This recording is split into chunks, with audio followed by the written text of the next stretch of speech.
Hey everybody, sorry for the lack of Remember the Game this week.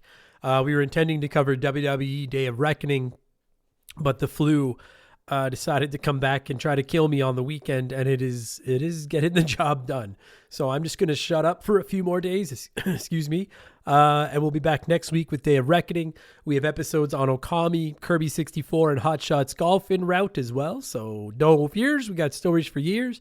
And between now and then, to keep you busy, here is Game Patch number 228. This was an episode previously released to Patreons on April 7th, and it's almost entirely dedicated to the Switch 2 reveal, all the announcements, my thoughts on it, etc., because a lot of you have been asking about that, so I hope you enjoy this freebie.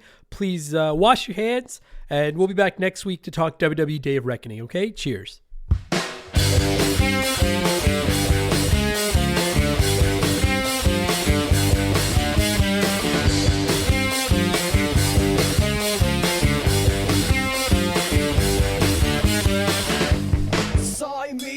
My name is Adam Blake, and welcome to Game Patch. Remember the game industry's weekly gaming news podcast. This is patch number 228.0, and it includes the Switch 2. Everything about the Switch 2. It's like 95% of the show this week. There's nothing else going on. Billy Mitchell won a lawsuit. There's some new Game Pass games, but it's pretty much entirely Nintendo Switch 2. So I hope you're ready to talk some Nintendo. We got a ton of comments to get through, a big direct to break down. Happy Tuesday. Enjoy the podcast, everybody. Let's go.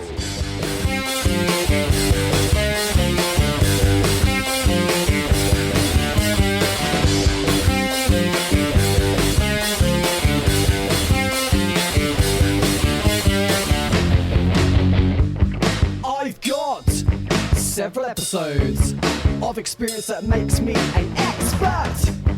I'm the judge and you're the liar, and my audience is my bias the higher. Come on now, come on. You did it. Or no, is it you did it or who did it? I don't listen to the song. I've listened to that song the whole way through, but only a couple of times. It's usually I just listen to the very beginning part. Anyways, what's up, everybody? Welcome to Game Patch. It is our weekly gaming news podcast here to Remember the Game Industries, where we look at the biggest news in the world of video games, sprinkle a little profanity on top, bake it up nice and golden brown, and basically just kill an hour or so of your week. And a huge thank you to UK band Vertical Noise for providing the theme music for the show. The song you hear every Tuesday is called The Certain Host of a Certain Talk Show, and you can find it in all of Vertical Noise's music, wherever you get your tunes. Every week, those lads fly into Edmonton all the way from the UK just to perform that little clip you just heard. But this week, they stayed home to pre-order Nintendo Switch 2s, because apparently in Europe, you already can, I guess? I don't know. So they ordered it, and then they spent the rest of the night just mocking everyone here in North America for not yet being able to pre-order one, which we're going to get into in just a few minutes. But thank you to them for the theme music. Of course, thank you to you for listening to this show, because if you're hearing this or watching this, you support us on the old Patreon box. And not only do you support us on the Patreon box, but you figured out how to access your podcasts. If by chance you're hearing this and you still haven't figured out with the Spotify thing, the all-in-one feed is down. When I moved over to the separate podcast feeds, Patreon specifically said your listeners will have a choice between separate feeds or the all-in-one feed. And it turns out that is the case unless you listen on Spotify, where the all-in-one feed isn't working. I have emailed them about it. They're telling us they're working on getting it back up. But if you listen somewhere other than, or if you're listening to this somewhere other than Spotify and you're upset that your Spotify shows aren't working, there's a pinned post on Patreon that will walk you through adding all the individual shows. It's very easy. And not only are the 4 normal podcasts on there, but I'm in the process of uploading all the Remember the Games ad-free over there as well. I think I'm into the 70s right now. So it's just a very tedious, time-consuming process, but I'm working on it. So appreciate your patience, all right? Let's do it. Let's talk game news. I'm not kidding when I say that the Switch 2 Direct, there is almost nothing else to talk about. It is a thank fuck. If we didn't have the Switch 2 to talk about this week, I don't know what the show would be, because there is not a lot else going on. I have a couple of quick general gaming news stories. We got some new Game Pass games, and then it's basically just all Switch 2 talk, okay? So let's get into this. We will start with the general gaming news. And I was on the fence about whether or not I even wanted to talk about this story, because I don't like Billy Mitchell. But again, when you remove the Switch 2 news, it is dead this week. So Billy Mitchell, who, if you don't know by chance, is a controversial retro arcade gamer with stupid-looking hair who set a bunch of high-score records on games like Donkey Kong and stuff, but then didn't do it on the up-and-up with a classic cabinet, and everyone hates him, calls him a cheater, and blah, blah, blah, blah, blah, blah, blah. If you don't know who he is, I highly recommend watching King of Kongs. It's a documentary. I can't remember if it's called King of Kong or King of Kongs. Probably King of Kong. But it's all about the chase for the high score in Donkey Kong and stuff like that. I highly recommend checking it out. Really good documentary about a really sleazy person in Billy Mitchell. Anyways, said Billy Mitchell took another YouTuber by the name of Carl Jobst to court over claims that Jobst made about him in a video. And last week, Mitchell won. And he won a lot. The video at the center of this lawsuit from Carl Jobst was called "The Biggest Con Man in Video Game History Strikes Again." And what actually got Billy Mitchell all hot and bothered about the video wasn't just Carl Jobst talking about his scores and the controversies around them, but in this video, apparently Jobst talked about another YouTuber that Billy Mitchell had taken to court who had talked shit about him in the past, and that YouTuber went by the handle Apollo Legend. Legend lost a court case with Billy Mitchell, and it cost him about $1 million, which unfortunately seems to have played a role in Legend taking his own life. At least according to what Jobst is claiming in his Con Man video that got Billy Mitchell all pissed off. So Jobst apparently didn't just say that Mitchell's lawsuit against Apollo Legend played a role in his suicide, but he hinted that Mitchell, quote, expressed joy at the thought, end quote, of Apollo Legend's passing. So Mitchell ended up taking Carl Jobst to court over these claims. And as I said at the beginning of this mess, the judge sided with Billy Mitchell and has ordered Carl Jobst to pay about $240,000 US in damages and interest to Billy Mitchell. So Carl Jobst says he's looking at his options now, but Billy Mitchell won. There might already be more to it than this, but I have to be honest, like, I think it's dumb. I've spent enough time on it already. I fucking hate Billy Mitchell. I don't care. That said, if the story is accurate and Carl Jobst was claiming all these things in his video without a lot of proof, I'm not saying he should have won this whole lawsuit, but like, you play with matches, buddy. It's kind of a dumb thing to do, especially knowing how trigger happy Billy Mitchell is. He might use the same law office as Nintendo uses. If he hears this, he might come after me, for fuck's sakes. So anyway, that's the whole story. I don't care. I have nothing else. Morgan McDonald said, I don't know the details, but the fact of the matter is you can't claim criminal activities against someone if they haven't been proven in court. That's why things like libel and slander exist. Seems like this Jobst dude could have saved himself $250,000 by throwing a couple of allegedlys in there. I haven't watched the video to know how allegedly it was and how, hey, he fucking did this. But you got to be careful, man. I'm like, that's one thing about this video. That's the main reason I'm talking about this, aside from the lack of news outside of the Switch 2. The other reason I'm talking about this is because a lot of YouTubers and a lot of content creators talk shit about each other online. And this does show you that, like, yeah, you maybe need to just be a little bit... Like, there's nothing wrong with coming out. It's like, if I come on this show right now and I say, I think Billy Mitchell's a piece of shit, he can't sue me for that. That's not slander. That's not libel. I can come out and voice my opinion and say I think a guy's a piece of shit. Maybe he thinks I'm a piece of shit. Lots of people think I'm a piece of shit. I'm not going to sue them over it. But to come on and talk about how someone like played a role and celebrated somebody else's suicide, that I don't know exactly what Carl Jobst said, but if that was in there, and I'm assuming the fact that he just lost $250,000 lawsuit, something was in there. Maybe that's going to be like, that could... I don't know. That could have long-term ramifications in the world of libel and slander and what you say about each other on the internet. I don't know. Rose636 said, what a mess. He briefly mentioned Apollo once or twice when it all first started, but I was surprised to find out it was a case about suicide slander rather than Billy suing Carl because he said his world records are fake. He kept banging on about Billy being a world record cheater in subsequent videos. And I imagine 99% of people thought the same as well. Carl asked for donations to help with the legal costs, so now there's a lot of people upset feeling that they were misled. I read that as well, yeah, that this Carl Jobst guy kind of snuck this dig at Billy Mitchell over the suicide thing in at the very end of the video, and then was asking people to help him go to court against Billy Mitchell. And yeah, my understanding is at least some people thought that they were backing Carl Jobst for going after Billy Mitchell for being a cheater, as opposed to for relishing in someone's passing. I don't know. To me, they both come across as dumbasses, frankly. Spurgeocalypse said, this is an interesting decision for defamation law in Australia, as the courts are being more and more critical of online defamatory statements. After reading this judgment, you can see the judge didn't take kindly to Jobst as a person/content creator generally. I would suggest caution is exercised from the hot dog community in response to this story. In groundskeeper Willie's famous words, shh, you want to get sued? You can't get blood from a stone, Spurgeocalypse. And he can pry my fucking video game collection from my cold, dead hands.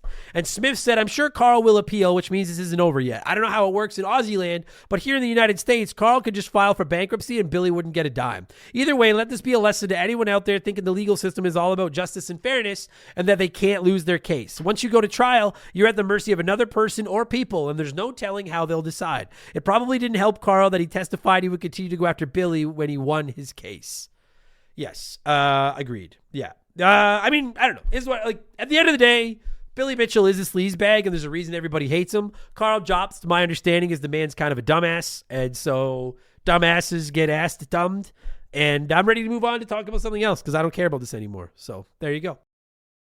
We've had some great partners over the years here at Remember the Game, but I don't know if any of them have hit home for me quite like Hometown Hero does. No pun intended. Don't start. It's a transparent, honest cannabis company that helps people and gives back to those that have served their country at the same time. I mean, come on. As soon as I read about these guys, I knew I wanted to work with them. Hometown Hero is a cannabis company out of Austin, Texas, and they were founded back in 2015 by a U.S. veteran. They have two goals: create premium hemp products that can help everyone, and to support veterans by donating a portion of those profits to organizations set up to take care of those who have served. Hometown Hero products are of the highest quality, and everything they offer is made right there in the U.S. of A. Gummies, caramels, chocolates, drink mix. There's something for everyone. And what's more, their hemp is grown locally in Texas, which is something they should and do take a lot of pride in. And they offer certificates of analysis for everything they sell because they want to be clear that their products are as advertised, both in terms of potency and ingredients. No contaminants, you get what you pay for. Just how they conduct business is enough to get my good eyes' attention, but when you circle back to the fact that the company was founded by a veteran and they put such heavy emphasis on supporting veterans, this isn't just lip service. I'm not reading a script I was given here. I'm proud to have Hometown Hero associated with Remember the Game. Reclaim your evening. Visit hometownhero.com and use code RTG to take 20% off your first purchase. That's hometownhero.com, code RTG for 20% off your first purchase. This is an ad by BetterHelp. A band once said, "Work sucks, I know." And I think most people agree with them. Workplace stress is now one of the top causes of declining mental health, with 61% of the global workforce experiencing higher than normal levels of stress from their jobs. And while walking away from your job might not be an option, taking a little time every day to focus on yourself and your mental health can make a huge difference. I know in the summer I try to get outside every day, get a little bit of sun, and just enjoy the outdoors. It really helps. At least until my allergies attack, and then it's ugly. It's important to take steps to combat work stress, and therapy can be a huge one. It's not just for overcoming trauma. Therapy can help you define work goals, set some work boundaries, develop coping skills. It's like a cheat code for life. And if you're thinking, man, I'm too busy for therapy, well, look into BetterHelp. They make therapy as convenient as possible. You can meet with one of their over 30,000 therapists online and on your schedule, just like over 5 million people around the world already have done. As the largest online therapy provider in the world, BetterHelp can provide access to mental health professionals with a diverse variety of expertise. Unwind from work with BetterHelp. Our listeners get 10% off their first month at betterhelp.com/rememberthegame. That's BetterHelp, HELP.com/rememberthegame. The Minecraft movie, did you see it? Because if you didn't, that doesn't mean everybody else didn't. A lot of people did. A Minecraft movie ended up raking in about $157 million dues in Canada and the United States, according to estimates from Newsweek, with another $144 million at the international box office, setting up a tidy $301 million opening weekend. It actually dethroned, the Minecraft movie dethroned the Mario Brothers movie to have the biggest opening weekend ever for a video game movie. And it's actually reviewing better than expected. I have a pretty busy week in front of me, but I'm hoping to find time to go check it out because I'd like to do an expansion pass review of it. So if I find time this weekend, I'm going to go and see it. But yeah, Minecraft movie, crushing it. A.B. Killen said, we took our kids to watch this Saturday night, and it was a very unique experience. People were cheering and yelling a lot at certain lines and parts of the movie. It was cute and funny at first, but it got old after about 15 minutes. It went on all movie. For anyone who might be turned off by this, consider waiting for streaming options. I fucking hate that. Listen, if something's funny, laugh. If something's really sad or like shocking, you can cry out. But I've never understood the fucking applauding I have never understood the applauding at a movie. I'm sorry. It's just me. Like, the closest I ever came was Endgame, and even then, I can't. It's a movie. I can't do it. I can't. So if I do go see it, I'm going to go see it on like a fucking Thursday at 10 a.m. when I know everybody else is at school or work. Decoy Man said, I am the few that don't know much about Minecraft, and I thought it was funny. Yes, the movie's for kids, and my kids loved it. So take it with a grain of salt, because I'm the type of person who will watch the Naked Gun series and Kung Pao. Apparently, like, even the reviews online are saying Minecraft's better than expected. It's getting like 7 out of 10s, 8 out of 10s.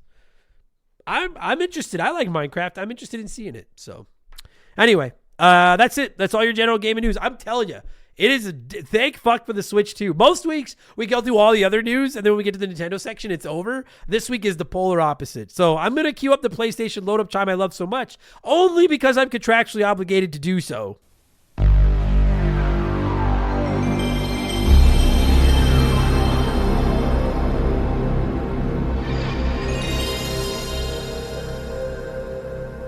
That is going to do it for your PlayStation news this week. As far as upcoming game releases, I don't see anything. I will say, as far as sales, the PSN's got a reasonable sale running right now. I'm going to shout out Baldur's Gate 3. It's 20% off, which I know some of you might not think is a big sale, but I look at game sales almost every week, and I could be wrong, but I don't remember seeing Baldur's Gate 3 at 20% off. Not very often. It's usually like 5-10%. 20%, now you got enough to buy yourself. That's $20 here in Canada. You could get yourself some Taco Bell now. So Baldur's Gate 3, 20% off if you're interested. That is all your PlayStation news. We do have a little bit of Xbox news, one story at least. So let's open the box of X.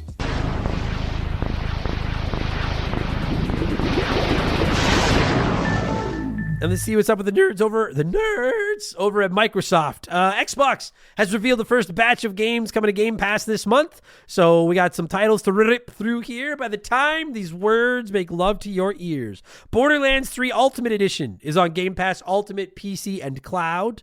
And then All You Need Is Help, Still Wakes the Deep, and Wargrove 2 have been added. I was going to say demoted, but they were already available on Game Pass Ultimate. Now they've been added to Game Pass Standard. So if you've got the middle tier of Game Pass, you can play All You Need Is Help, Still Wakes the Deep, and Wargroove 2, pardon me. And then today, Tuesday, April 8th, I have to say it correctly, Diablo 3, Reaper of Souls Ultimate Evil Edition is being added to Game Pass Ultimate and PC, and South of Midnight, which is one of the big Xbox releases from their Direct a couple of months ago. It's about that girl with the powers and the giant catfish down in the bayou. I'm interested in this one. I love the art style. I think it kind of looks like Infamous to me. Like, I'm interested in playing this one. So that one is also on Game Pass Ultimate, PC, and Cloud. Problem is, I don't know when I'm going to get to it. I still haven't finished Avowed. I'm not even close to finished Avowed. I'm still chipping away at MLB The Show when I get bored. I still have WWE that I haven't put as much time into. I'm finally done XCOM 2. 73 hours. I'm finally moving on with my life. And now I've got Okami waiting right around the corner, which is another 40 fucking hours. So I don't know when I'm going to find time to play South of Midnight, but I am interested in playing it. On April 9th, Commandos Origins is being added to Ultimate Game Pass Ultimate, PC, and Cloud. On April 10th, Blueprints is being added to Game Pass Ultimate, PC, and Cloud. And NHL 25 is on Game Pass Ultimate via EA Play. And then finally, to wrap up the first half of the month, on April 15th, Hunt Showdown 1896 is on Game Pass PC. And Ye Old Grand Theft Auto 5 is on Game Pass Ultimate and PC. So those are that's not bad. It's not a bad month of, it's not a bad couple of weeks. Best couple of weeks Game Pass has had in a while, frankly. Nomad said, anyone looking for a spooky game, Still Wakes the Deep is a good get. It's a psychological horror game where you're mostly just walking from place to place while sometimes avoiding some nasty creatures. There's worse games out there, so if you want to scare yourself a little, give it a whirl. And the real G-Man Dan said, are they putting Still Wakes the Deep back on Game Pass, or did I play it on PS Plus? Either way, if you haven't tried it, it's a great title. Environment is creepy, story is awesome, and you can knock it out in a few hours. May play it again just because. I think it was already on Game Pass, G-Man, but it was on Ultimate. Now it's on Standard, I think. I'll just straight up say it right now. Still Wakes the Deep does look good. I'm not playing it. Looks too scary. No, not for me, but it does look good. I'm interested. Like, I actually bought GTA 5 on Xbox, so I could play it for Remember the Game 250. So, of course, it just got added to Game Pass. You're welcome. Other than that, South of Midnight I'm interested in. Wargroove 2 I'd really like to play. I just don't know when I'll ever find time. Not a bad month. Not bad. Impressive Beans said, I think South of Midnight will be a sleeper title, and I'm very much looking forward to it. I agree with every word of that. And Brian Dice said, I'm 3 hours into South of Midnight. So far, it is exactly what I was hoping for. Cool story, fun mechanics, and the art style so many people were complaining about isn't even noticeable after a few moments. I think the art style looks cool. Not everything needs to be 120 frames per minute, 4K resolution, terabyte McJuggernaut, or whatever the fuck it is. Like, just make, I don't know, who cares? And then finally, before we move on, a bunch of games are leaving Game Pass on April 16th as well. So if you want to play any of these, get to playing. Botany Manor, Coral Island, Harold Halibut, Homestead Arcana, Kona, Orc Must Die 3, Shadow of the Tomb Raider Definitive Edition, and Turbo Golf Racing. Those are all leaving Game Pass. It's a good trade. They're getting more than they're leaving this month. It's a good month. That's it for Xbox news. As far as game, I will say Phil Spencer did an interview where he kind of brought up the Xbox handheld and just said they're interested in it and stuff like that, but he didn't really say anything that matters. So as far as game releases on Xbox, like I said, South of Midnight is out on Tuesday, so scoop it. And then for sales, Mighty Morphin Power Rangers Rita's Rewind is 25% off. I'm still interested in that one too. It's fucking time. So I don't know. Look into that one if you want to. That's it. We have one stop left, and it's where all the fucking this is a very back heavy episode this week. A lot of junk in this episode's trunk. So let's pull down the sweatpants and start examining that trunk. It's here.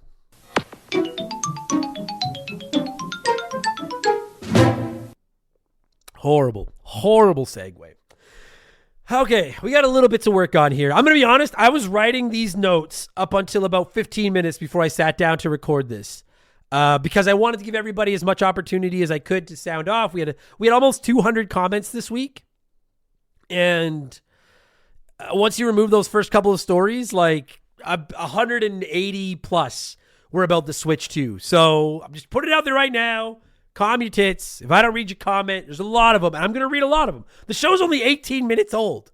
Not even. So we're going to talk some Switch 2, or we're going to spend some time in here. I'm going to read as many comments as I can. We're going to break this down. Positive comments are welcome. Negative comments are welcome. I will say, if all you left was a comment being like, Nintendo sucks, what am I going to do with, I don't mind if you're critical or not. Just give me something I can fucking play with, all right?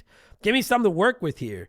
And I wanted to just quickly say, I tagged everyone in the Discord and addressed it. But I know not everyone is in the Discord. So I just wanted to quickly say, I was checking my Patreon DMs this morning, and I had the 99 plus notification thing.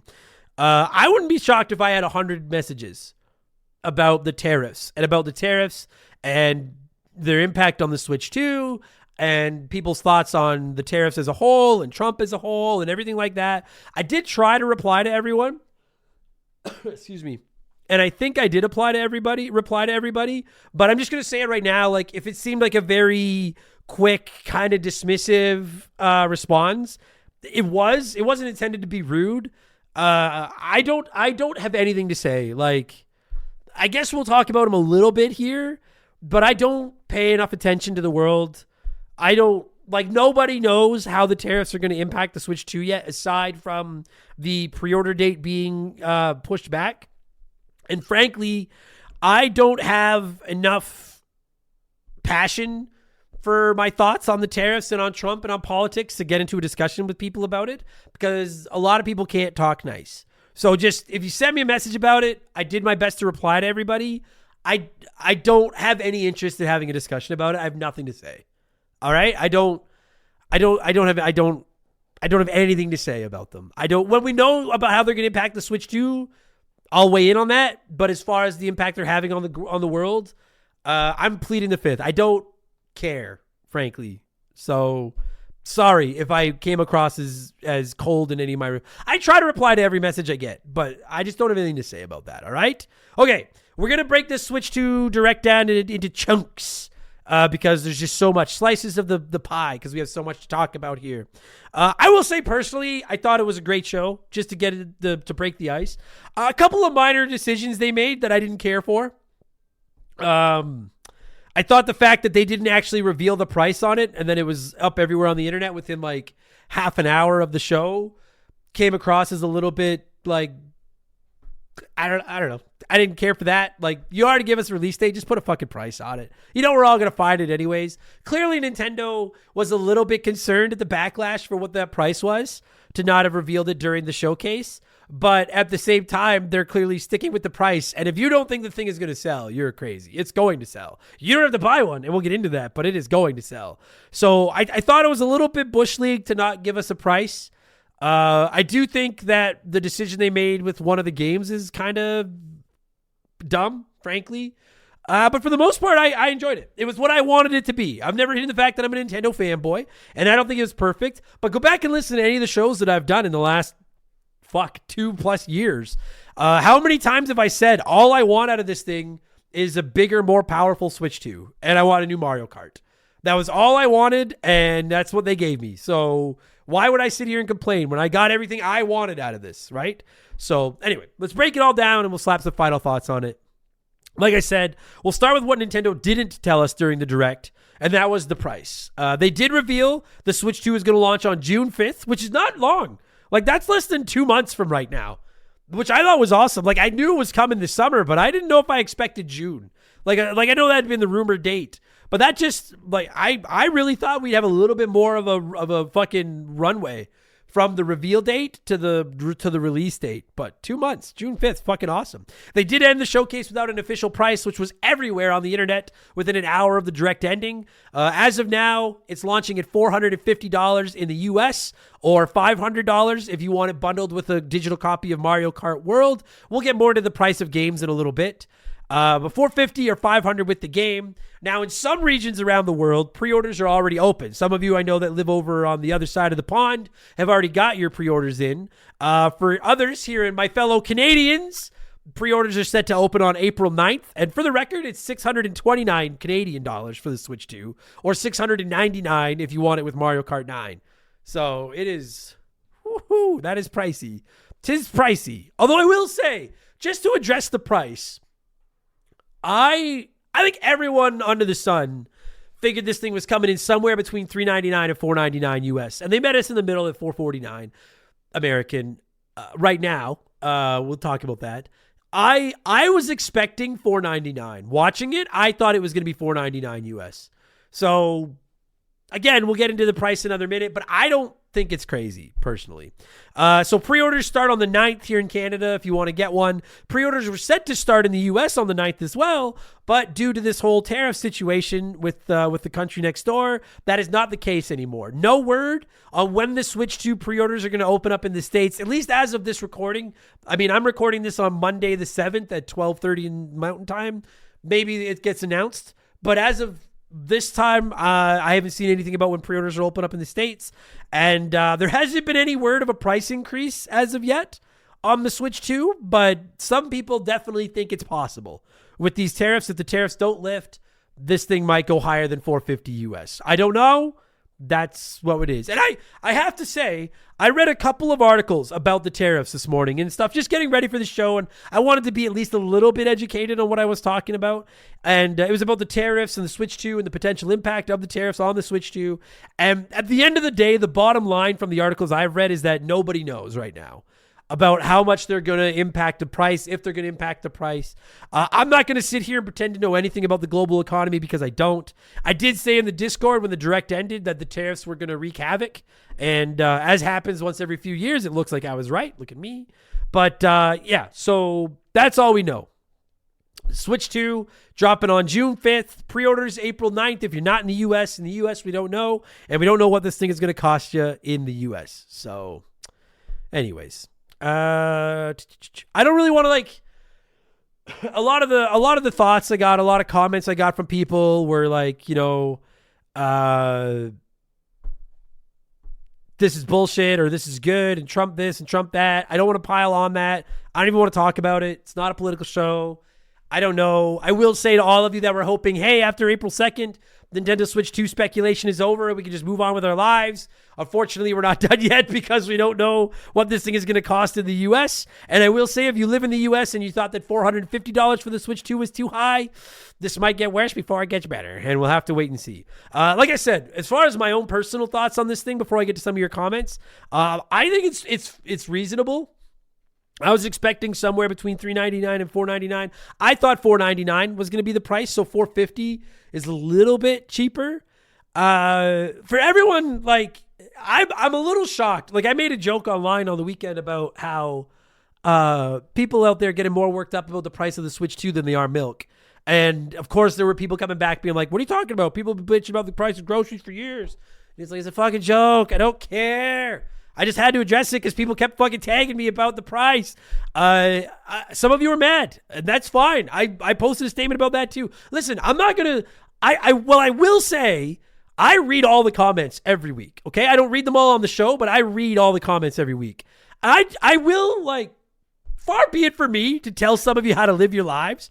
I do wonder why some of you are in gaming. Like, some of you are just, like, no matter what is announced, you're mad. And I don't get it. Like, if you want to be mad about something, be mad. I thought the PSVR 2 price was absolutely asinine, and I was quite vocal about it, and I went as far as to not buy it. I didn't lose any sleep over it. I wasn't like, oh, fucking PlayStation and Sony are so greedy, and they're fucking us all in the ass and making sure no one can buy a PSVR 2. I just was like, no, that's too expensive for what you're offering. I'm not going to buy it. It's not hard. Just do that, and that's what a lot of people are saying they're going to do, and that's fine. But some of you, I don't get why some of you are even in the gaming world. Some of you just hate everything. I'll never understand it. Like, if you enjoy I enjoy gaming. So I don't think everything's perfect. I've been critical of every company on this show. I'm going to be critical of Nintendo a little bit today. Like, every company does things right. Every company does things wrong. But because I love video games so much, my first instinct is to look to the things I like about them. And then if I don't like something, then I'll say it. But some of you, every comment, if you haven't seen it, there's a South Park where Butters gets tasked with going through people's social media and deleting all the negative comments, and it just makes him sick. And I was like, fuck, Butters, I hope you don't do this for Nintendo because you're going to fucking hang yourself. My God. That said, it's not cheap. $450 plus the price of games, which are up, which we're going to talk about. Not all of them, but some of them. We're going to talk about the games and stuff as well later. It's not cheap. And I genuinely, I bust a little bit of balls about how negative some people can be. But I will say I completely understand and don't disagree with people that are saying it's too expensive and they don't want to buy it. That's fine. You're like, at the end of the day, you need to remember this isn't water. Like, this is a toy. It's a fucking luxury item. So you're under zero obligation. If you think it's too expensive, don't buy it. To call Nintendo greedy? Yeah, they are greedy. Guess what? Every company is greedy. They're I'm greedy. Do you think I couldn't give away my podcasts for free? Of course I could. But I want to make money. I'm greedy. So I'm selling you my podcasts. They're just selling you a product, and they've decided $450 is the most we could charge for this thing and get maximum sales back. I guarantee you they were like, if we look at $399, we could probably sell more, but we won't make as much money on them. $450, $499, we might turn more people off. They've decided $450 is their sweet spot. Speak with your wallet. If you think it's too expensive, and a lot of you are saying you will, and I have no problem with that. I did that with the PSVR too. Speak with your wallet. Don't buy one. And if enough people don't buy it, then they'll readjust the price. And I'd be willing to bet that's not going to be the case. This thing is going to sell. But it's just with how mad some people have gotten. If you think it's too expensive, don't buy. I don't. Nothing on this planet makes me happier than video games. So I'm like, I'm in a very fortuitous position that I've got the disposable income to buy a Switch 2. They're charging me $699 to buy one with a digital copy of Mario Kart World. And I sat back and looked and decided I think $699 is a fair amount of money for me to give up for the enjoyment I'm going to get out of this system. So I'm going to buy it. I don't buy expensive jeans. I've never bought a pair of jeans that were worth more than like $80 in my life. I think people that buy $400 jeans or $1,000 pairs of shoes are crazy. But I'm not going to go out there and attack you for it. If you think those are worth your money, go nuts. I go to the fucking shoe warehouse and buy the cheap clearance shoes. I buy jeans at Mark's Work Warehouse when they're on sale because I don't care about buying nice clothes, but I want a nice video game console to play it on. They are greedy, but they're not doing anything wrong. And to sit there, like, I have to just say it straight up right now. You're more than entitled to your opinion, but if you're like, no, I'm just going to pirate them. Fuck them. It's too expensive. I would prefer it. Like, feel free to like let me know who you are, and I'll fucking ban you from the community myself because you're stealing. That's stealing. It's stealing. You might as well just be stealing my shows too. And if you're doing that, go fuck yourself. It's just like if you don't like. It's stealing. You're not entitled to, like, if you think Nintendo is charging, $90 or whatever for Mario Kart World is too expensive, that doesn't entitle you to take it. When you go to the grocery store and you see how much a fucking really thick ribeye steak is, you're like, fuck, that's too expensive. Doesn't mean you can just take the fucking ribeye steak, you ignorant cunt. Then just don't eat it. Go buy a hamburger instead. Fuck. But outside of the people that are talking about stealing, I personally don't think the price is unreasonable, but for those that do, yeah. Cheers, don't buy it. We'll have to wait and see. Jake Carter, I'm going to read a lot of comments. I'm really going to try to get to as many of your comments as I can throughout the sections here, all right? Jake Carter said, the price makes sense. I'll be picking the bundle up for sure. Seeing how people are still paying $60 for Switch games when the hardware has been outdated for years, yet getting outraged at a slight bump in price for games that will run more efficiently and look nicer is pretty ridiculous. These guys are putting more production value into the game, so of course it's going to be more expensive. AAA games have been $70 plus for the last 5 years, not even to mention the deluxe editions that run an additional $20 and give remedial content, yet people will still buy it. Double standard is all I'm saying. If you didn't think a price increase in games was coming, you've had your head in the sand. Games are cheaper now than they were back in the day. Games are billion times more expensive to make now than they were back in the day. The price increase was coming. It was inevitable. I don't disagree with that. It was inevitable. Mouse Cop said, my beef isn't with the cost of the console other than the fact that they should have had an OLED option at launch. If I could just cut in there quickly and just say, people are already mad at how expensive this thing was. If this thing had been OLED, there's no way we were getting it under $499, if not like $529. People would have lost their fucking minds. I would have liked an OLED as well. And we all know that OLED versions are coming. You all know that a Switch 02 OLED is coming at some point. But at launch, I think the cost would have just made it even more. That's what I think. To continue, Mouse Cop said, my beef is with having to shell out $70 to $80 for digital games, up to $90 for potentially some half-assed excuse for a physical game. It's Nintendo. They're setting a precedent for everyone else in the industry to do the same. If the prices don't budge, I'll be skipping Nintendo entirely this generation or only buying used. I refuse to give in to these prices. Don't forget that Nintendo announced they stopped taking pre-orders until further notice after the recent tariffs were put into place, meaning the prices that were in the direct were set by Nintendo themselves prior to the tariffs having an impact. Yeah, again, you're welcome to say that. Like, I have no problem. Again, I have to make this clear. I am not jumping down the throat of anyone that's like the system or the games are too expensive. But you had to know this was coming. This price increase is coming. I guarantee you, in the next few years, PlayStation and Xbox, it's coming. Nintendo was the first one out of the chute because they know they can be, but it's coming. And if you think that additional $10, $20, $30 is too much, then yeah, don't buy it. Buy it, wait. I don't know what else, like, I disagree with people that it's too much. I'm fine with it. But some people think it is, and okay, then we'll never know, but I would love to know how many people that say it's too expensive will stick to their guns and not buy it. I'm just saying, and that's not a dig at you, Mouse Cop. I'm just saying in general. I would love to know. Because we'll have to see. The proof will be in the pudding 12 months from now. We'll see if the Switch 2 sold or not. I think it's going to sell. I think it's going to sell like gangbusters. Nintendo 64 Chalmers said, I'm definitely not buying it at the announced price. $450 Canadian would have been a no-brainer, and I could have talked myself into $500 Canadian. No freaking way I'm buying it for almost $700. I hope they don't sell like gangbusters and end up dropping the price a year from now, sort of like the original 3DS. And we see the PSVR 2 going on sale now for that exact reason, so we will see. I don't think that's going to be the case, but if I had a nickel for every time I'm wrong, I could afford a second Switch 2. So we will see.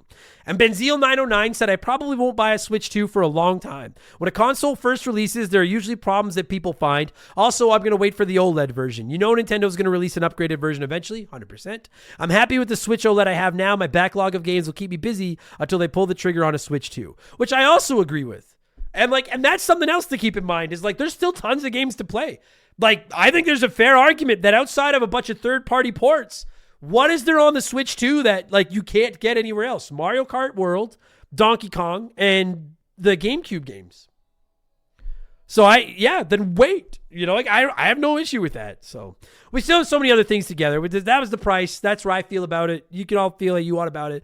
Let's keep moving.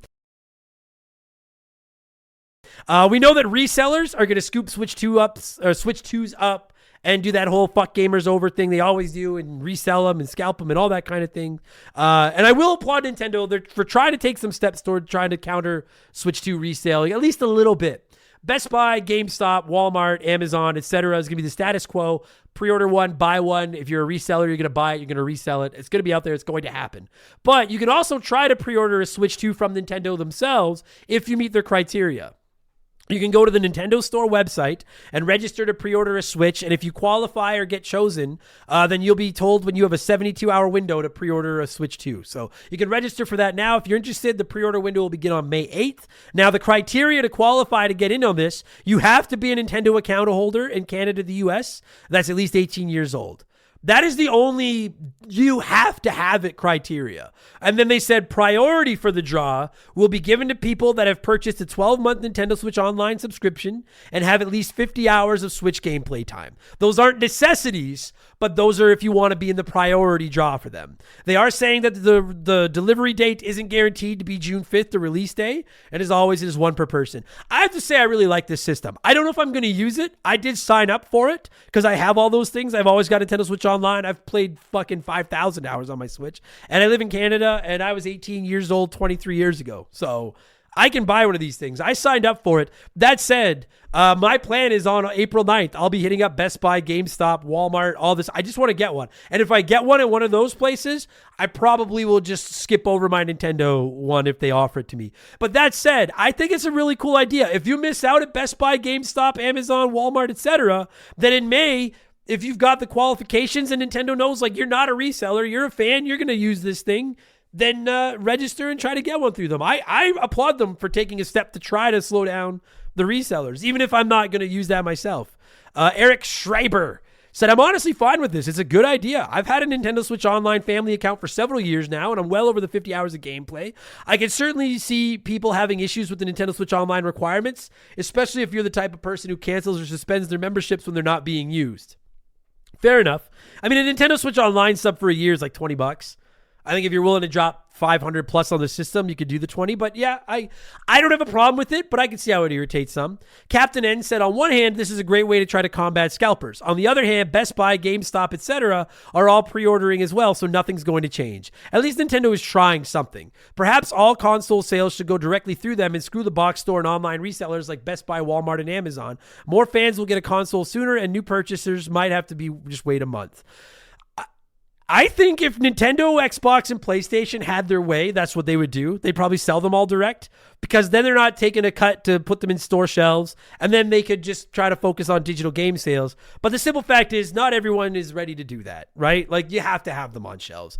I'm going to order it online. I agree, but I think they need those sites, right? If you're the fucking out of touch mom or the old grandpa that wants to get one for your kid or your grandkid, you might telling them you got to go to Nintendo and already have a membership and everything. I think they'd be shutting a lot of people out as well. And let's be honest, let's put our cards on the table here, okay?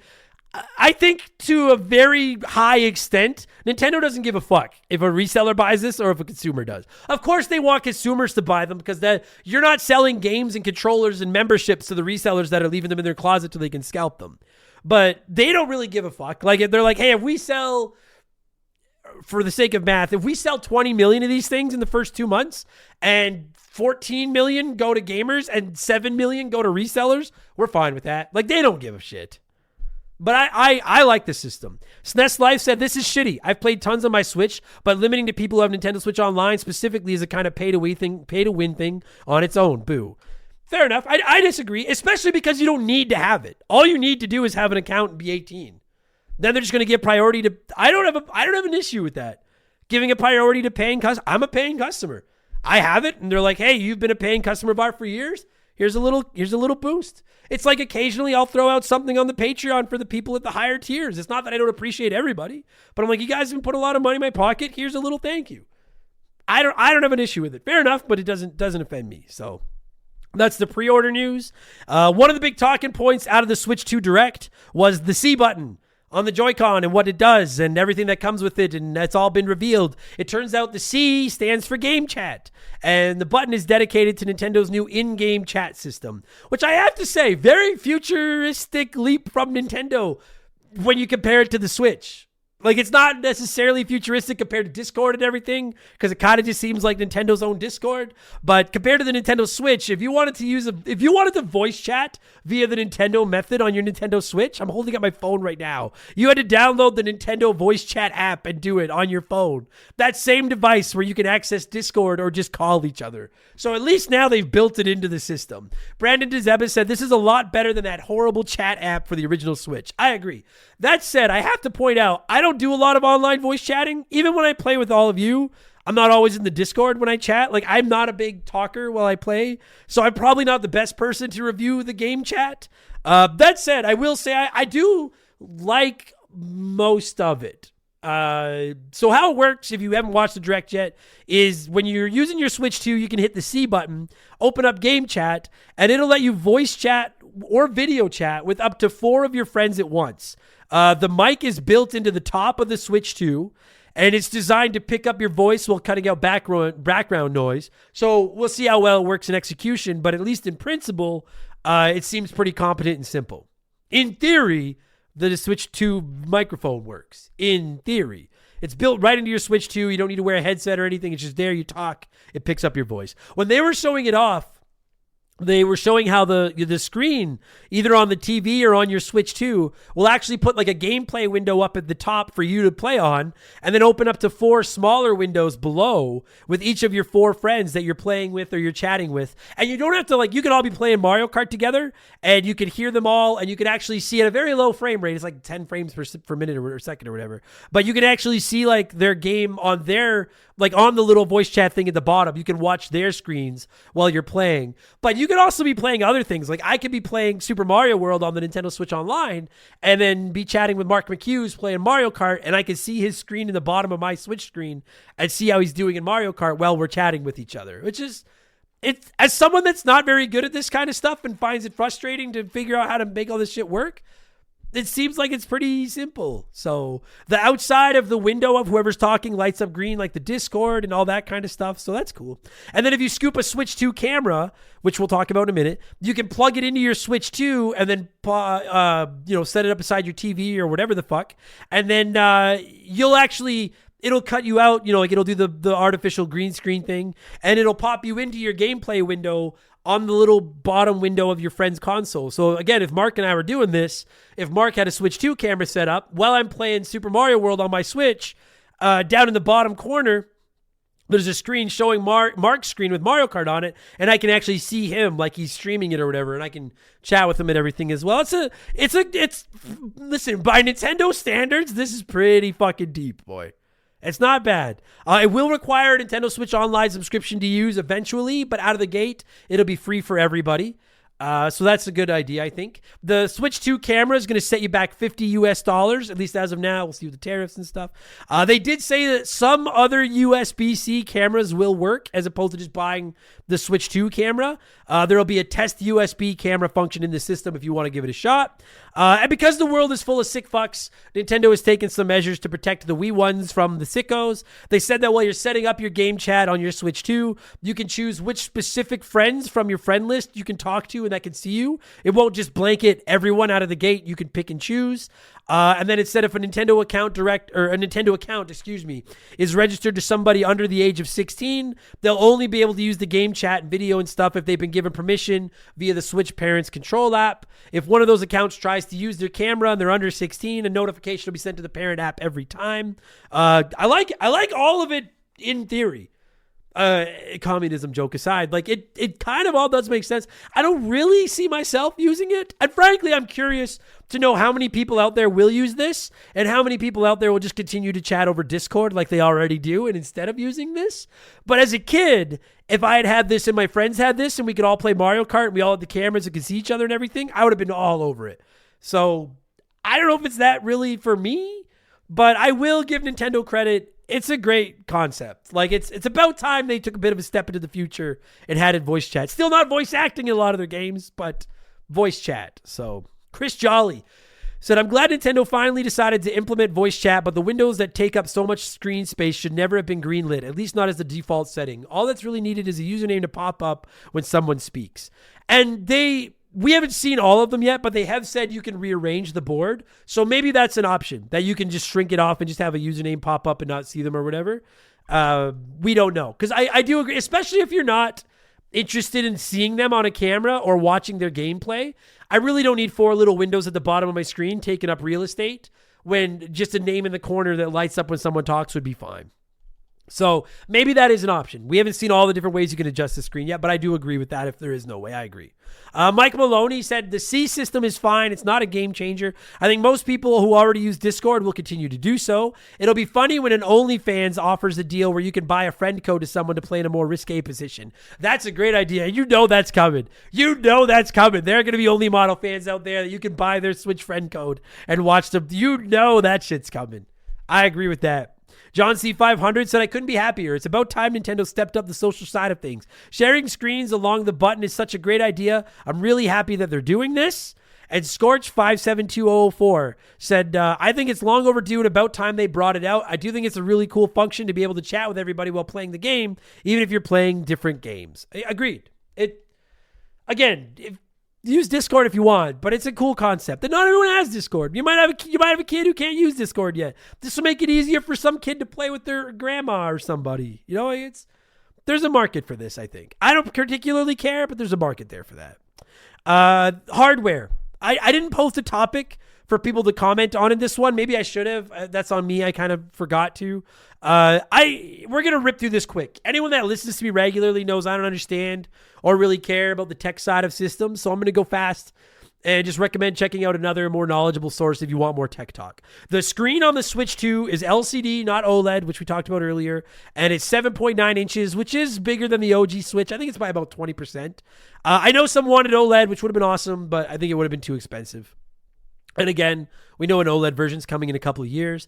The Switch 2 in handheld mode can do up to 1080p. When docked, it can run games at 4K with 60 frames per second. Some titles that can't get up to 4K will do 120 frames per second. I will say personally, frames per second will always matter more to me than the 4K or 1080p. I like my high frame rates, so I'm stoked. I think that sounds respectable. I'm the last person that should be weighing in on the frames for frame rate, but those sound like reasonable numbers to me. DJK wrote in with a pretty long comment, but they did weigh in on the tech stuff, and I don't know a lot about it, so I'm going to turn it over to the court of DJK, who said, I'm not buying into the idea that at a price of $6.99 Australian for the Switch 2 is reasonable. A markup of over 50% from what the introductory price of the original Switch after 7 years of improvement in automation and factory optimization is confusing as a potential new buyer into Nintendo's ecosystem. I believe partially why the Switch 2 is priced where it is to hopefully market the Switch OLED as an affordable option without the need to significantly discount said model. Very well could be. Sell more old Switches that way. Could be. Also, selling what is essentially an instruction manual to the Switch 2 is laughable in the face of consumers. We'll get there. I agree. We'll get there. I do love the idea that Nintendo has teamed up with is it NVIDIA or NVIDIA? I don't care or no. I do love the idea that Nintendo has teamed up with NVIDIA to beef up its graphics, and I can see NVIDIA royalties taking a portion of that price increase. On the hardware side, while I see the appeal of SSD Express as a portable option to save game data, I do wish Nintendo pivoted to an NVMe SSD to allow for greater storage capability and faster transfer rates at a comparable price. The step back to an LCD screen is a major misstep, especially as they have the capability already to include OLED screens on their system. Also, an audio jack on the controller as opposed to USB-C for headphone connectivity is a confusing decision. In my opinion, the Switch 2 is targeted toward those who already have a foot in the Nintendo world, not towards encouraging new customers into their ecosystem. There's a lot to unpack there. Well said, though. I'm not going to go down on the price again. I've made my opinion of the price clear. I don't necessarily agree with the trying to sell some more Switch OLEDs without discounting them too much, but I still think the reason they held back on the OLED was to sell a new version later. I think I think a little bit of it was the price. I think most of it, 90% of it, was just they're going to sell an OLED Switch 2 later, which is going to make money. I can't speak to the NVIDIA stuff and everything. And I don't know. The audio jack, I don't really care about because like most people, I'm just going to go Bluetooth. So that doesn't really matter to me. So but well said. As far as tech goes, the new Joy-Cons are bigger and bulkier than the original Joy-Cons. Hopefully, let's all pray they're more durable and less drifty. They connect to the Switch 2 via magnets. They can be released by pressing a button on the back of the system, then they pop off, which I like. And then the Joy-Cons can be used like a mouse. If you put them the flat connecting side down, they move like a weird-looking, tall, vertical, skinny mouse, which certain games will take advantage of. I'm very on the fence to see how useful the mouse thing turns out to be. I have to say, out of the gate, I could give a flying fuck about the mouse, but the proof will be in the pudding. The Switch 2 will ship with 256 gigabytes of internal storage. That can be expanded with microSD Express cards, but not just all microSD cards. They have to be the Express version, so be aware of that. The battery life of the Switch 2 in handheld mode is anywhere from 2 to 6.5 hours on a charge, according to Nintendo. Obviously, very much dependent on what you're playing. I've seen some people upset about the battery life. I have to say, I kind of what I expected. Like, I've been playing XCOM 2 on my Steam Deck, and within 90 minutes, my Steam Deck's almost dead. Same with Cyberpunk. It's a handheld. So, I don't know. That, I don't really care. That's fine. And then as far as controllers and accessories go, we already mentioned the Switch 2 camera. The Switch 2 will come with a new pair of the Joy-Cons, obviously. If you're wondering if your OG Switch accessories will work with the Switch 2, your original Joy-Cons will. You just can't connect them to the Switch 2 physically. So to charge them, you're either going to have to keep your original Switch or buy a Joy-Con charging station, which is nothing. The Pro Controller, NES, Super Nintendo, Nintendo 64, and Genesis controllers from the Switch will all work on the Switch 2. The GameCube controller adapter will work on the Switch 2. Your AC adapter for your Switch will charge the Switch 2 if you plug it in directly, but it won't work to power the Switch 2 dock. On that note, your original Switch dock won't work. Your micro SDs will only work if they're express. The Joy-Con controller, like the dog face, the holder that you can put your Joy-Cons in to have a controller, those won't work with the Joy-Con 2s. Neither will any Joy-Con accessories because the Joy-Con 2s are better or bigger. No word on if 8BitDo controllers will work with the Switch 2. That'll be up to 8BitDo, but my precious SN30 Pro Plus, I'm holding it right now. My favorite controller ever. I pray that it'll work with the Switch 2. Yeah, so there you go. And then as far as some accessories for the Switch 2 that were announced, as I said, the camera will cost you $50. These are US prices, pre-tariff adjustments if there are any. The Switch 2 Pro controller will cost you $80. Looks a lot like the Switch Pro controller, but it'll have remappable buttons on the back and the C button integration. A new pair of Joy-Cons is $90. An AC adapter is $30, and a Switch 2 dock is $110. I guarantee you, I bought a Switch 2 dock for like $20, or a Switch dock for like $20 off Amazon, and it works great. I guarantee you, if the Switch 2's out in June, by July, you'll be able to get knockoff docks for pennies on the dollar. So, XStar25 said Switch 1 controllers being backwards compatible, with the exception of physically attaching them to the Switch 2, is a welcome piece of news. Agreed. Frankly, I wasn't sure they were going to do that, but they are greedy. They're a company. I think they pushed their luck. I think if they had come out and been like, oh yeah, by the way, your Switch Pro controller, all those Nintendo controllers and everything you bought, none of them work. That would have been pushing your luck. They had to work. All right, we've talked about the date, the price, the hardware, games. In my opinion, that's what matters the most. Let's talk games. Mario Kart World, formerly unofficially known as Mario Kart 9, kicked off the Direct. It is, in fact, the launch title we all expected it to be. It looks fucking awesome. I'm going to talk quickly about what we know now, but they have said that a Nintendo Direct dedicated entirely to Mario Kart World is coming on April 17th, so we'll review more of it when that happens. It's going to support 24 racers, as we saw in the previews, which looks fucking sick. There's going to be a new grind mechanic where racers can get on two wheels of their cart and like grind along like rails and that kind of stuff. And it looks like you can wall jump around somehow as well, which looks fucking rad. It's going to be open world-ish. Nintendo showed a giant map full of tracks. Players will seemingly be able to drive pretty well anywhere they want between the different tracks and the different modes. I'm assuming there'll be like a menu or a quick, like you can just pause it and be like, hey, I want to play Grand Prix. And instead of having to drive there, it'll just put you there, but I don't know. And I'm hoping there'll be like secrets you can find driving around on the map to look for things where you can find racers and stuff, but they haven't said all that yet. Depending on the time of day, the races can take place at daytime or nighttime. The weather can change and be a factor, which I hope adds more variety to all the different tracks as well. Grand Prix mode will be back as always, which is the standard. I love it. There's a new knockout mode, which I think looks fucking awesome, where it's what it is you race players to different checkpoints and like say if you have 15 racers, the top 12 that get to the checkpoint fastest are alive. Everyone else is eliminated. Then it's like top 6, then top 4, and you keep going until one's left standing. I can't wait for that mode. That was my favorite mode in F-Zero 99. And the reason F-Zero 99 lost me was because that mode wasn't available all the time. You had to wait for like special events to play it. And eyes, fingers, toes, balls, everything I could crossed, that Nintendo does not make that knockout mode limited time, like, oh yeah, for the next 20 minutes you can play knockout mode and now it's gone, derp. Just leave it up there all the time. You're gonna have a massive player base. Let people play it whatever they want, because that's the mode I'm most interested in. Please don't take it away, please. Some of the biggest news sites out there got a little bit of time with Mario Kart World. IGN says it's going to launch with over 60 different racers and outfits. Like you've all probably seen the cow from Moo Moo Farms is a selectable character. It looks like the penguin from Nintendo 64 is a playable character. It looks fucking awesome. They have said that Mario Kart World will not be backwards compatible with the original Switch. It is Switch 2 exclusive, which I think most of us expected it to be. The price is $80 US, or if you buy the Switch 2 bundle with a digital copy of it, you'll get it for $50 US. And obviously, this has been a big talking point on the internet. Nintendo has said not every game that they release for the Switch 2 will be $80. They're going to go game by game and pick and choose. And you can certainly call them greedy and throw shade at them for this if you want to. But they know Mario Kart's their hottest ticket. Mario Kart 8 is one of the best-selling video games in the history of the humanity. They know Mario Kart World is going to sell. And if ever there was a game they could tack a bit of a price increase onto it, it's Mario Kart World. And they are offering it to you, like, again, $80 to buy it brand new, or $50 US if you just buy it in a bundle with your Switch, which is where most of them are going to sell. So, yeah, I think it's smart. It's going to pull back on physical copies that'll be floating around out there as used games. They want you to buy digital.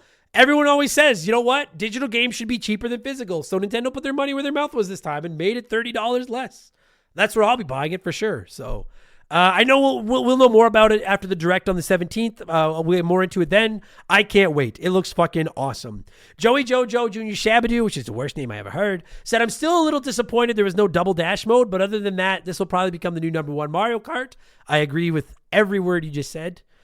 John Truckosaurus said, I watched a 10-minute gameplay video of Mario Kart World last night and I was fucking drooling over it. It looks so good. The graphics are gorgeous. The concept of every course being connected is so dope. The new grinding on rails mechanic looks fun as hell. The improved online capabilities. I can't stress enough how excited I am for this game. My only complaint is, where are the Koopalings? And I know there's some people that want some different characters. I think Koopalings will show up eventually. DePizzi said the roster looks good and interesting, but with some options left out over others. Like Cheep Cheep is there, but I haven't seen Lemmy or Diddy Kong, so hopefully they're holding back some more for release. You have to imagine they'll keep adding characters. I'll be really disappointed if the Koopalings aren't in it. I agree with that all 100%.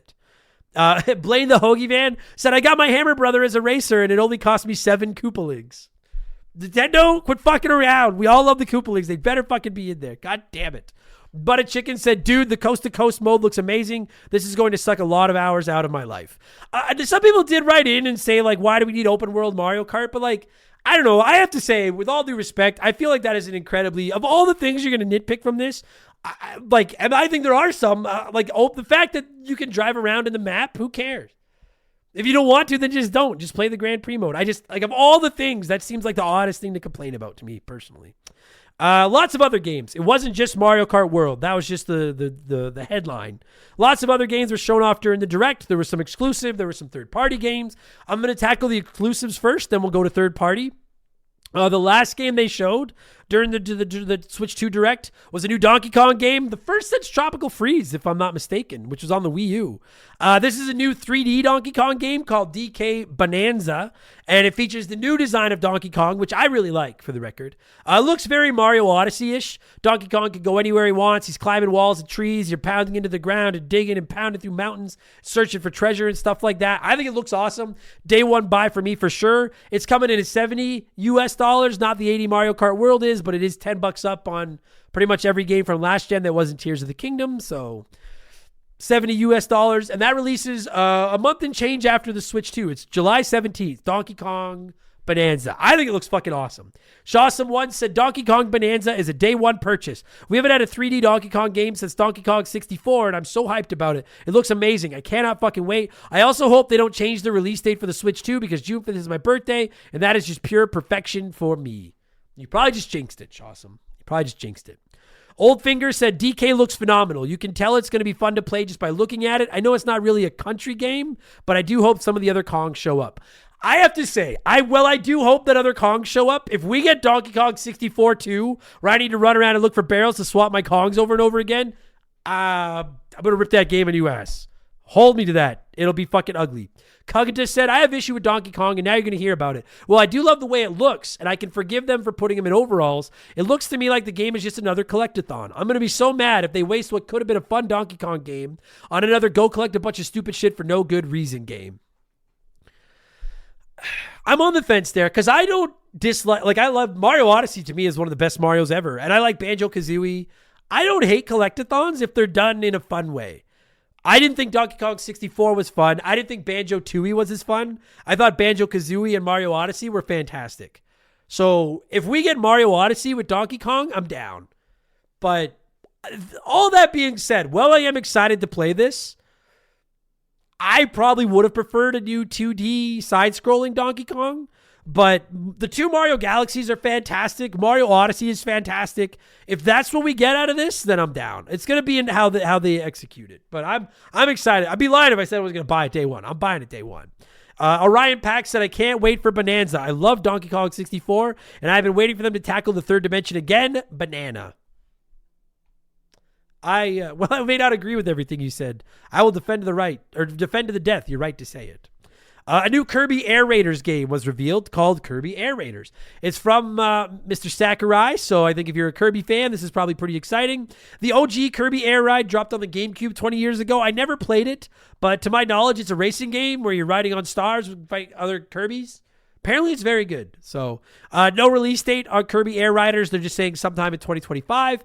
I thought it was Smash Brothers. When I saw Kirby coming down on the star, I thought we were getting a glimpse of whatever the next Smash Brothers is going to be. Casey Sparrow said, Kirby Air Riders, my prayers have been answered. Hot take. I'm more excited for Kirby than Mario Kart. If double secret probation is the price for this, I willingly accept my sentence. No. You're fine. You're fine. You're safe. That said, I'm more excited for Mario Kart. But I'll tell you, I like kart racers. I've never played Kirby Air Rider. I'm intrigued. That one's on my maybe pile. I'm intrigued by that one. Metroid Prime 4 Beyond popped up again. Nintendo still didn't put a release date on it, but they did say that it'll release on both the Switch and the Switch 2. The Switch 2 version will feature higher frame rates, better resolution, and you'll be able to play it with the Joy-Cons used as mice, as the mouse function, if you want to. So, cool. And Pokemon Legends Z through A will be on both generations of the Switch as well, with the Switch 2 version looking fancier. They showed off this game called Switch 2 Welcome Tour, where you play as tiny people and you explore the Switch 2 like a big shopping mall or something. And it's like a tech demo game to show you what the Switch 2 can do. And I think that it makes sense and it's a good idea, but it's not included with the Switch. It's going to be available on launch day. As far as I can see, they've announced that it's going to be $10, but I'm not 100% sure on that. I will say I think this is a misstep. Like, if you think that enough people will buy it, go nuts, I guess. I don't know if I would have played it for free, but I'm not paying even $1 for it. I don't care. So I personally would have just included it with the Switch 2, I think, to like let people see their way around. That said, I can't imagine there's a soul out there who's like, I'm not buying a Switch 2 because the Switch 2 tour game isn't included with it. But there are people out there that are like, all right, I'll give you $10 for the Switch 2 tour. You know what I mean? So like, I guess it's a way to make more money from it, but I'm not buying it. I don't really care about that game. So, then they showed off this drag time. I don't know if it's drag X Drive. Is it drag times drive, drag and drive, drag multiplied by drive, drag X Drive? It's another game coming to Switch 2 this summer, and it features 3v3 basketball. It's online, but every player's in a wheelchair, and you use the two Joy-Cons, you use the mouse function of them, and like hold them to like steer your chair, pull yourself back, shoot, everything. Looks like a very clever way to introduce the mouse function of the Joy-Cons. I'm not sure if I'm going to pick this one up or not, but it releases sometime this summer. Patrick Immelman said, all the Switch 2 games look sick, but I just can't afford $90 games, so I'll have to wait for the Switch 2 so I can get used copies from stores at discounts. And again, not every game is going to be 90, but they are going to be more expensive. And I get it. If you want to wait, I get it. I can't wait. I can't wait to buy them. I'm like, shut up and take my money. I'm in that mindset.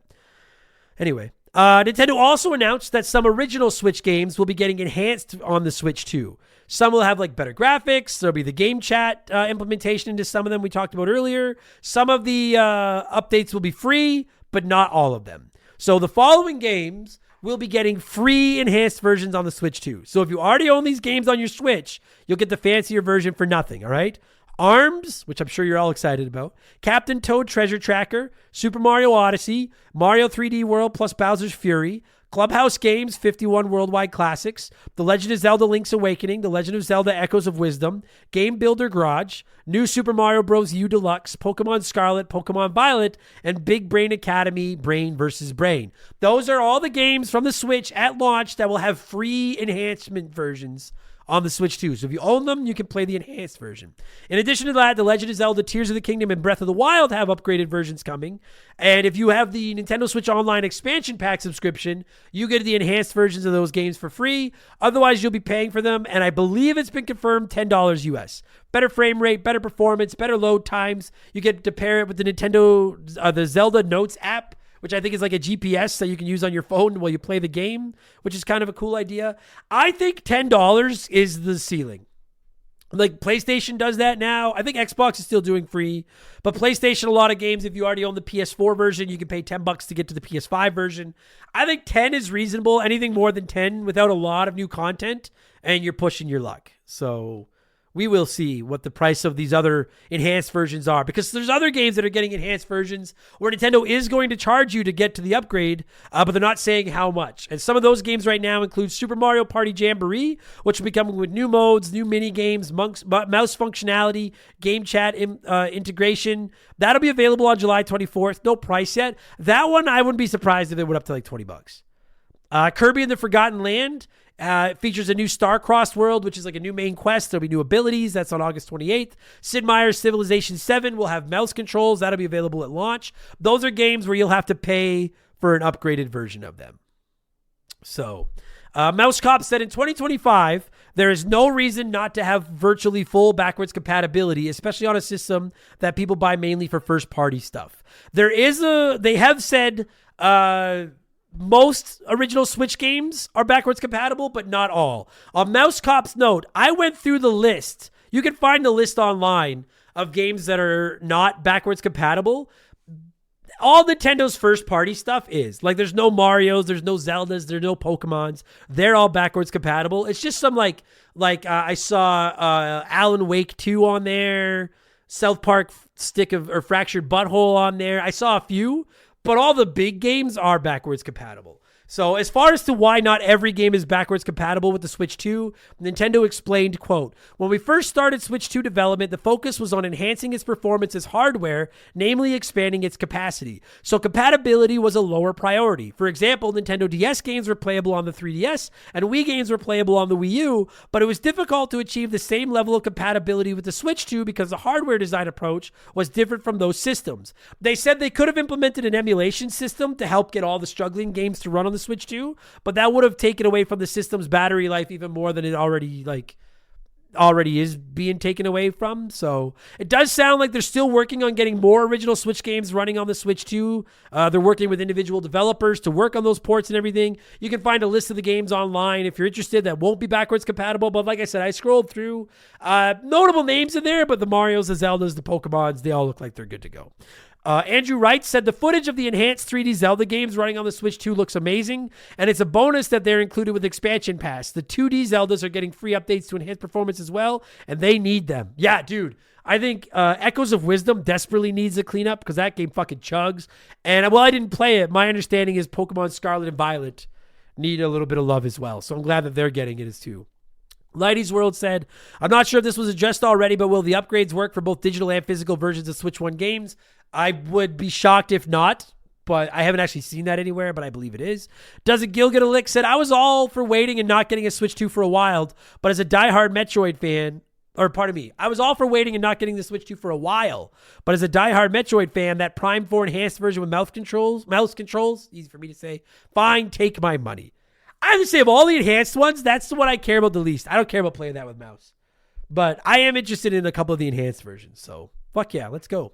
Nintendo also announced that the long-asked-for GameCube games are going to finally start showing up on Nintendo Switch Online.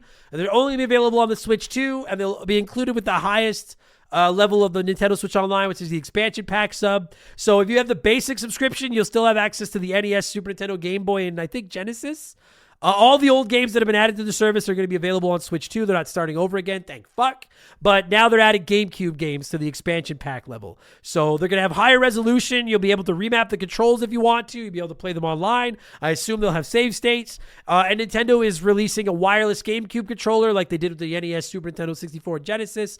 That controller will have the C button functionality if you want to use the game chat stuff. It'll set you back $65 US. The GameCube library is going to launch with 3 games: The Legend of Zelda Wind Waker, Soul Calibur 2, and F-Zero GX. They said more games are going to be coming, and as you all know with Nintendo, it'll be just at random fucking times. Games they've confirmed that are going to be added to the GameCube library in the future include Mario Sunshine, Fire Emblem Path of Radiance, Pokemon XD Gale of Darkness, Super Mario Strikers, Luigi's Mansion, Pokemon Coliseum, and Chibi Robo. As a GameCube collector, somewhat, there's a small part of me that's hurt that Fire Emblem Path of Radiance may go down in price in the real world now. I don't think it will, but maybe it will because I bought one and I've got it sitting there and it cost me a pretty penny. But I'm super stoked to have all these games. Buddy, Mario Strikers with online? Arrgh. I can't fucking wait. I can't wait. Horace Earl said GameCube library is an awesome ad. Bring on Strikers. Start up the Canadian national anthem now. Poor Mark McHugh. Izzy08 said, I think this will be a big draw for people to get a Switch 2. Now I see why they held back some of the GameCube games until now. It's definitely going to sell a couple of systems. People can argue, but it's going to sell some systems. Quick Guns said, I'm very excited for GameCube games. I'm glad the controller will be available too. I wish it was more than 3 games to start with, but I'm sure the long-term library will be good. Looking forward to giving Luigi's Mansion a try. Luigi's Mansion's awesome, by the way. Holmes said, this is the only reason I'm bummed I'm not picking up the Switch 2 at launch. I held off on the original Switch until the OLED version dropped, and I plan to do the same with the Switch 2. The Switch is my 3rd console in gaming order, and it's largely relegated to my kids' game time. My backlog is big enough as it is. I could skip a whole generation and not get caught up. I can wait. But the GameCube games have your attention.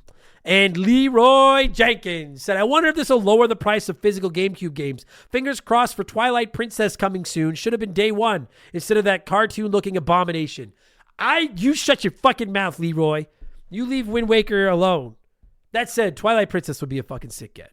I don't know if it's going to impact the price of physical games. I feel like Nintendo Switch Online didn't impact any of their game prices, so I don't think it's going to. But as someone that still has a lot of GameCube games I'd like to get physical copies of, I kind of hope it does. What we got left here? Third-party games. Oh, we're almost done. All right. This has been a long episode. Third-party games. Third-party studios seem a little bit more interested in working with Nintendo as well, as the Switch 2 appears to have enough junk in the trunk to power some of those third-party heavyweights. We had a lot of announcements of those as well. In my opinion, the biggest announcement from a third-party studio from this Direct was the Duskbloods, which is a new game from Software, and it's Switch 2 exclusive. That's a huge get for them. It's got a vampire theme, but has been pointed out by many people this is not Bloodborne 2. IGN did say Sony owns the Bloodborne IP, so many figure this is kind of like an unofficial sequel because they can't actually call it Bloodborne 2. From Software says the game will be a PvPvE online multiplayer title. It's coming in 2026.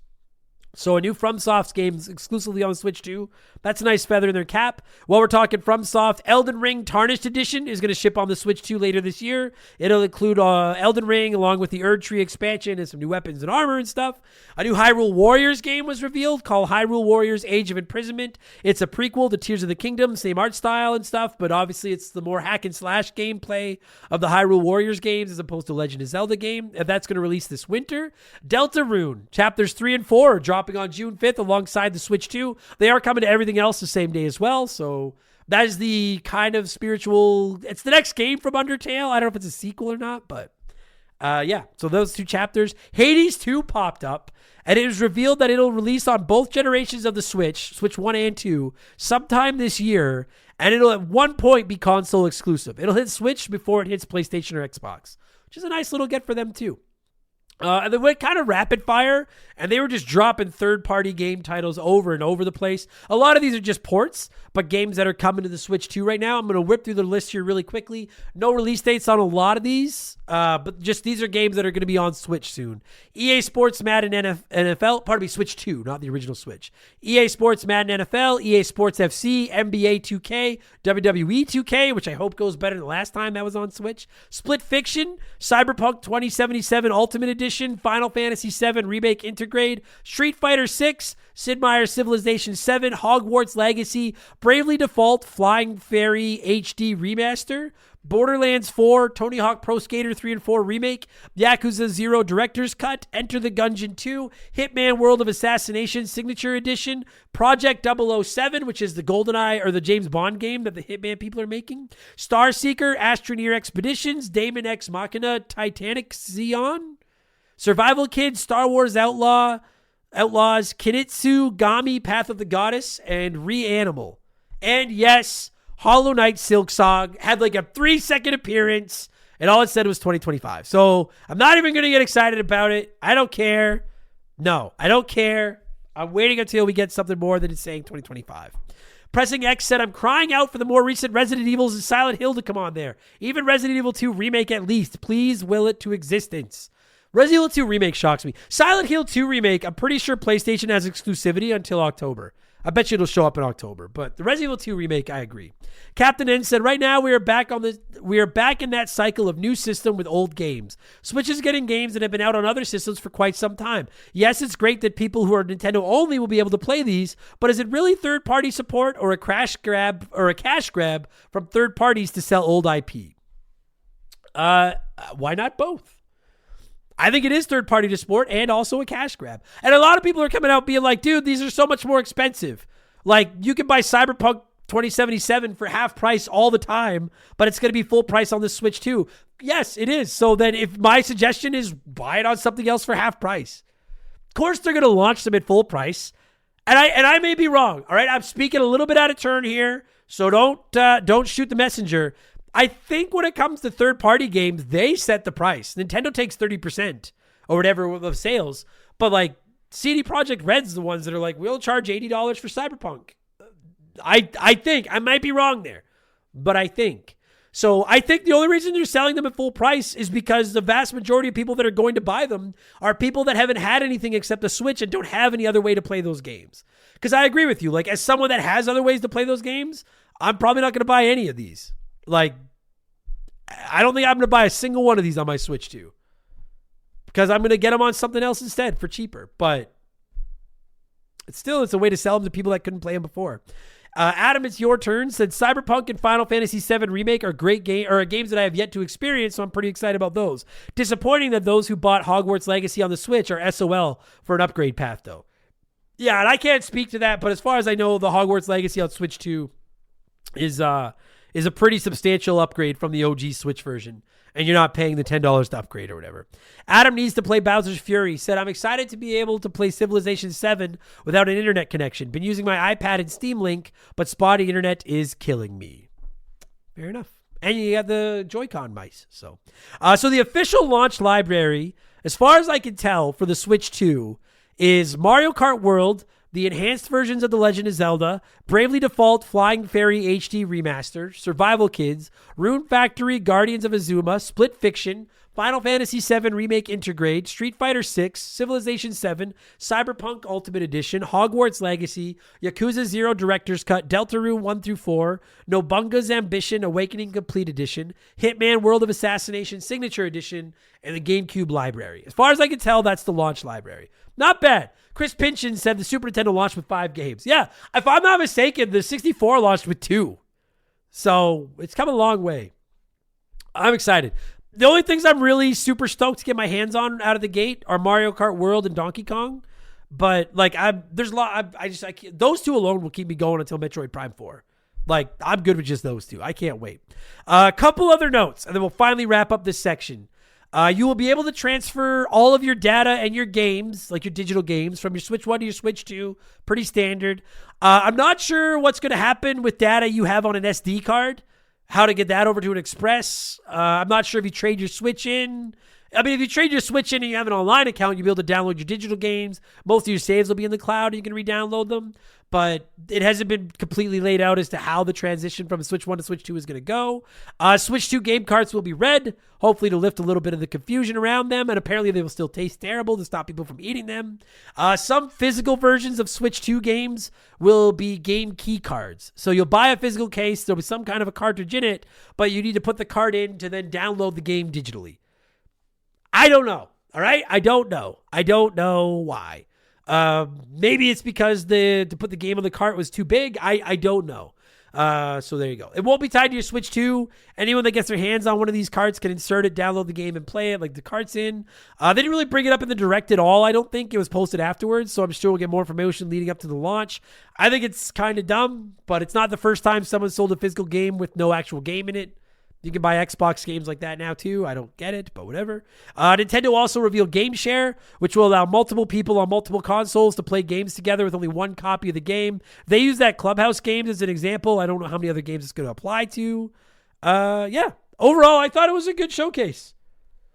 They did everything I wanted. I don't have an issue with people that are saying it's too expensive. My thought is then don't buy it. And see, the only people I have issue with are the people that are like, I'm just going to pirate the games. I think you're fucking cunts and go fuck yourselves. And I hope someday you make something and then somebody steals it from you because that's what you're doing. Matt D said, honestly, this was just a bit let down, really. I had my wallet out ready to pre-order if possible after the direct, and partway through I realized it just isn't worth it for me. Mario Kart being the only Nintendo game at launch, one game, to justify 700 Canadian dollars. It's overall impressive, but I'm not spending that money to play just to play Switch 1 games for the next year until more games release. I'm hopeful for next year, though. Fair enough. I mean, there is Donkey Kong a month later. After that, it is a little barren, other than third-party ports. But Mario Kart is enough for me. I will pay 700 to play Mario Kart. So that's me. The Big Deal said, I may be in the minority here, but I feel the whole presentation was underwhelming. I don't think you are. Go online. People are fucking calling for Nintendo's lives. Big Deal said, I was really expecting a larger library of first-party titles, especially with reports that Nintendo delayed the launch for that very reason. I knew Mario Kart is fine and all, but it's not a system seller for me. GameCube games are a nice addition, but we've seen how those rollouts go. It's likely going to be a year before we're playing all the games announced, and likely a few more until we get a flushed-out library with that console's heavy hitters. Nothing they showed makes me feel an immediate urge to upgrade, and I'll likely wait until the console has more to offer before dropping money on it. And I know, that's fine. If there's nothing jumping out of the gate, why buy the launch ones? Because you are right. Whoever said it earlier, sometimes launch systems have some bugs and shit to work out too. Why not? Yeah, way down the first ones. I have no issue with that at all. I'm not going to, but no, I'm not going to throw any shade. Alistair Downs said, I'm just going to come out and say it. I don't care how much they're charging for the Switch 2. I know I'm going to buy one. I think we would all agree that $350 would have been a bargain. Why does adding another $100 make it an outrage? I will literally get 1,000 hours of entertainment out of this system. Same with the games. We have to stop comparing prices to the days gone days gone by when games took months to make and hours to finish. Indie games will continue to fill that gap in the market. Bring on June 5th. I agree. I don't think the prices are that big a deal, period, frankly. But Baldo Flores said, I have to say, I don't get the outrage about the Switch 2 price. Everyone said $400. I don't see the big deal in an extra $50. The games, yes, that price hurts. And it does hurt, but we all knew it was coming. I personally am like, yeah, okay, fine. And if you don't want one bad enough, then don't buy it. Wait for a used copy or wait for a sale. And again, I hate to keep being this guy, but Nintendo games don't go on sale because Nintendo knows they'll sell. So that's it. I will say there were some new amiibos, and I forgot to put them in my notes. I know there's some new Street Fighter ones. There's some new Zelda ones. If you care about amiibos, you're already aware. Or if you're not, now you are. Go Google them, amiibos. All right?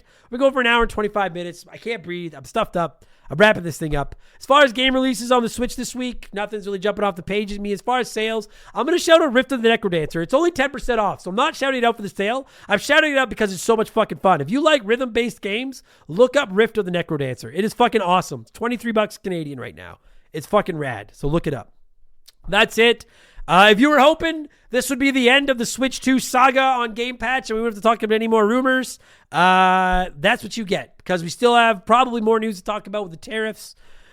and the prices and all that kind of shit. And we'll get to those when we get to those. Hopefully there'll be more information next week. We have the Treehouse coming up where they're talking about, or the Direct coming up where they're talking about Mario Kart World, which we'll talk more about then. Hopefully next week, PlayStation and Xbox have done something and we have stuff to talk about. But until then, thank you so much for listening, everybody. I appreciate all of you. Please don't, DM me about the tariffs if you want, but don't be offended if I don't really write back much. I have everything to say. I don't care. I don't know what to say. So I'm not going to, I don't want to fucking upset anybody, so I'm just going to lay out of it. I'm going to hide under a pile of coats and hope that somehow everything can work out. Hopefully in the next 48 hours, I lock down a Switch 2 pre-order as well. That would be awesome. Talk to y'all later. XCOM 2 tomorrow, and remember the game. I still haven't figured out what expansion pass will be yet, but I'll figure something out today. And yeah, up and at them. Take it easy, everybody. Vertical Noise, play me out.